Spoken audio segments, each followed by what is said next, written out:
If you've ever wondered how to get more high quality nutrients and vegetables into your diet, today we're going to cover that in how to eat the rainbow. And as a bonus, I'm going to share some little tips on how you can get your kids involved and eating better. I'm Jackie Almer. Welcome to lowertoxiclife.com. Now, nature provides us with a huge bounty of beautiful fruits and vegetables that we can use. And when I say eat the rainbow, the reason I like to do that is because it incorporates so many different nutrients into it. So we have leeks. This is cauliflower that I'll be making into cauliflower rice, green beans, spinach, carrots. These are organic carrots, and I like to store them in water. They don't always look as pretty as the ones that are covered in plastic coating and different things to keep them fresh.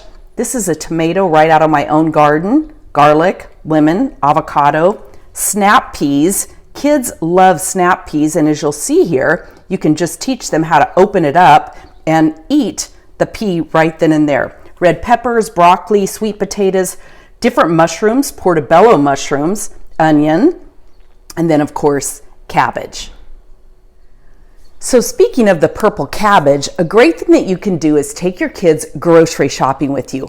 Let them pick out one fun vegetable, anything that they like, and more colorful, the better, because often it's challenging to get our children to eat some of the more colorful vegetables. They might look at it and go, ooh, but if you can make it fun for them, then they'll get involved and you'll find that they'll eat it. So red cabbage, a great thing that you can do is talk to them about the colors, talk to them about the skin, the different qualities within the red cabbage.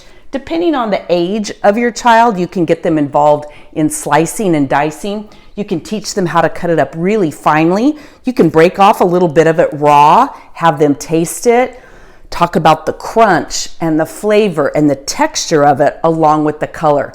You can talk about the nutrients that are in it and how it fuels their body, how cabbage is great for digestion. It's great for making their muscles strong and making them run faster, making their brain think smarter. So you can just have some fun with the actual qualities of the food, educating them as you go. And so a couple of the things that you can share with kids when you talk to them about red cabbage, for instance.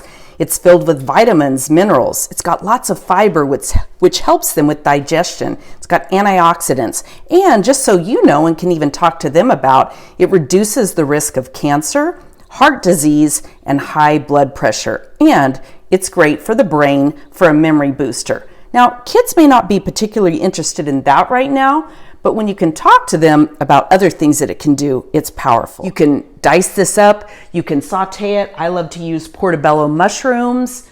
You can mix any of these vegetables together and make kind of a stir fry. You can add it to your ground meats, as I mentioned. You can put it in a slow cooker.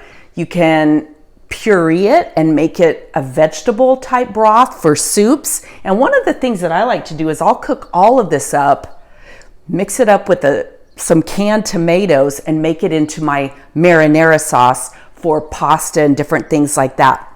It's a great way to hide the rainbow, hide the veggies, and at the same time, get them involved in the process of it. And what you will find over time is very often when they're the one who's chosen the food, they're much more enthusiastic about tasting it, trying it, and actually liking it. So let me know what tips you have below. Make sure you have my lowertoxiclife.com guide.